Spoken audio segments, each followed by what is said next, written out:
गुजरात में high court से जब फैसला आया था और उन पे अधिकतम जो मानहानि का जो होता है वो लगाया गया था उन पे, जो जुर्माना, जो ठीक नहीं था।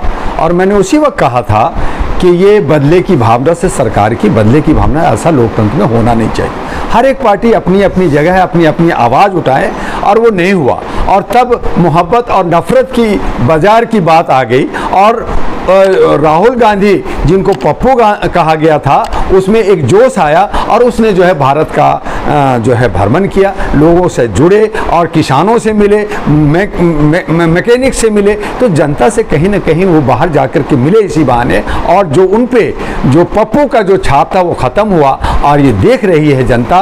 और जो सर्वोच्च न्यायालय है वो एक बुद्धिजीवियों की न्यायालय होता है, वहाँ पे पक्षपात नहीं होता, क्योंकि अगर जो सर्वोच्च न्यायालय स्तंभ गिर जाएगा तो हमारा पूरा लोकतंत्र खत्म हो जाएगा। हमारा जिस पे विश्वास होता है वही अगर आप विश्वास में आ जाए, तो हमें पूरा विश्वास था कि लोकतंत्र को बचाते हुए और राहुल गांधी की सदस्यता कायम सुप्रीम कोर्ट से होगी। और जो आज उन्हें 2 साल के लिए उस पर जो बंदिश थी वो ख़त्म कर दिया गया। अब उनको कोटी भी मिल जाएगा, उनकी सदस्यता, जो उनको पैसे या भत्ता या सैलरी वो सब मिलेगा, और चुनाव भी लड़ेंगे। अब कांग्रेस में ज़्यादा जोश आ गया है, जहां वो निराश थे वो आशा से भर गए हैं। और आज मैं कहूँ कि मोदी जी और अमित शाह कहीं ना कहीं कोने में सिस्कियाँ ले रहे होंगे कि हाय ये क्या हो गया।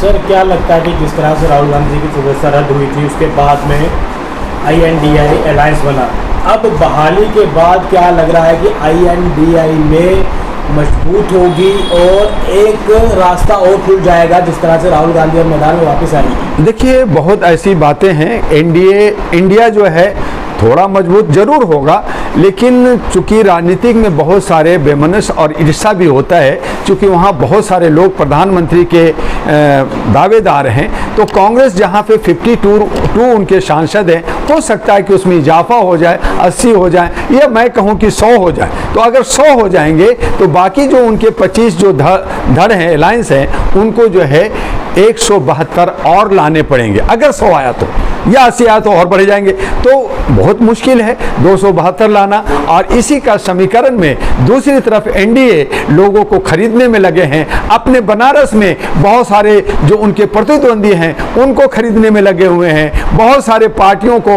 आपने देखा, एनसीपी को खरीदा, आपने देखा राजभर को खरीदा। अब हो सकता है कि कहीं मायावती और बाकी, लेकिन दूसरे जो चतुर चलाक जो टाइप के लोमड़ी हैं वो ये भी देख रहे हैं कि अगर ये लोग 250 का गेम में भी आ गए और हम लोगों ने अगर 22 कैंडिडेट भी ले आए तो हम किंग मेकर हो सकते हैं, चाणक बन सकते हैं। तो ये तीसरी धड़ भी कोशिश में लगी हुई है। राजनीतिक है, उठापटक होता है, आगे पीछे होता है। देखिए आगे क्या होता है, अभी बहुत सारा वक्त है। दिसंबर और जनवरी तक यही होगा, कोई कुछ इधर जाएंगे, कुछ उधर जाएंगे। लेकिन आज राजीव गांधी का जो मुद्दा है उसमें कांग्रेस को एक संजीवनी बूटी मिला है, उनमें एक उत्साह आया है, और इंडिया को भी जो अलायंस है उसको एक बहुत बड़ा जो है संजीवनी बूटी मिल गया है कि हमारा जो लालू जी ने कहा कि भैया आप दूल्हा बनने के लिए तैयार हो, उनका जो इशारा था कि लालू जी हमारे राहुल गांधी जी है बाबू, तो प्रधानमंत्री के रेस में आओ। देखें आगे होता क्या है। हम भी चाहेंगे कि इनको पूरी जो है साथ मिले और एक बदलाव आनी चाहिए, लेकिन विपक्ष भी मजबूत होना चाहिए। राहुल गांधी बहुत पहले समय से राजनीति में है, लेकिन क्या लगता है कि अब वो एक इमर्जिंग नेता के रूप में होना चाहिए। अब उनमें पप्पू का जो छाप था, जो लोगो लगा हुआ था कि पप्पू राहुल पप्पू है, ये अब खत्म हो गया। अब कहीं से कोई आवाज ऐसा नहीं आता कि राहुल पप्पू है, ये नहीं कहा जाता। अब कहा जाता है कि अब मैच्योर्ड हो गए हैं, अब भारत भ्रमण कर रहे हैं, अब जनता से मिल रहे हैं। जनता, देखिए जनता भी अब समझने लगी है कि हमें एक यंग जो है देश के लिए, देश के हित में सोचने वाला, काम करने वाला हमें बंदा चाहिए। मुझे लगता है कि राहुल गांधी फिट है, अब वो बहुत ज़्यादा ट्रेंड हो गए हैं। हाँ, वो थोड़ा सा वीआईपी कल्चर से हट करके जो उन्होंने जिस हिसाब से जनता से मिलने की जो बातें की है, अगर वो बनाए रखेंगे तो मैं समझता हूँ कि राहुल गांधी के लिए बेनिफिट होगा। आप राहुल गांधी की बात करें, राहुल गांधी तो काम कर रहे हैं सब जगह, लेकिन और कांग्रेस के कार्यकर्ता भी एसी से बाहर नहीं निकल रहे हैं। बिल्कुल बिल्कुल मैं यही कह रहा हूं कि उनको वीआईपी कल्चर एसी से निकलना होगा, और अगर नहीं निकले तो ये जो 5 राज्यों में जो विधानसभा आ रहा वहीं से पता चल जाएगा कि तुम कितने पानी में हो।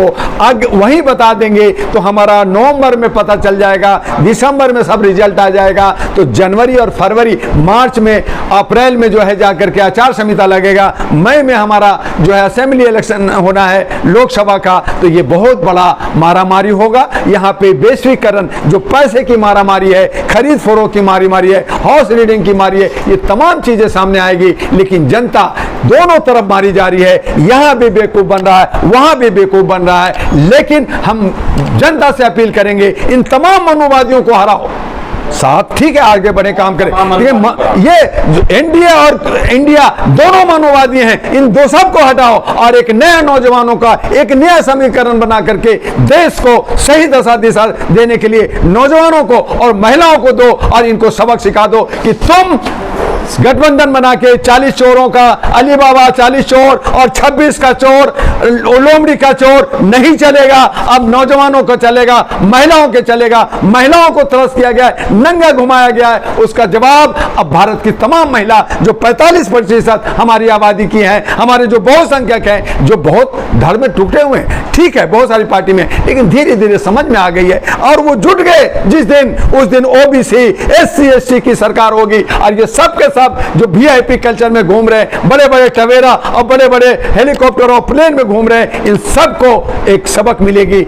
मैं चाहता हूं कि ये सही रास्ते पे आ जाए तो हमारा देश बदलेगा, लेकिन मुझे लगता है कि ये नहीं आएंगे और उसके लिए हम नौजवानों को एक जन क्रांति पैदा करना होगा देश के अंदर, और तब हमारा देश बचेगा, तब हमारा लोकतंत्र, तब हमारा संविधान बचेगा। आप तो नौजवानों की बात कर रहे हैं, लेकिन नौजवान तो नशे में धुत है, क्राइम की ओर जा रहा है। यही तो मणिपुर में हो रहा है।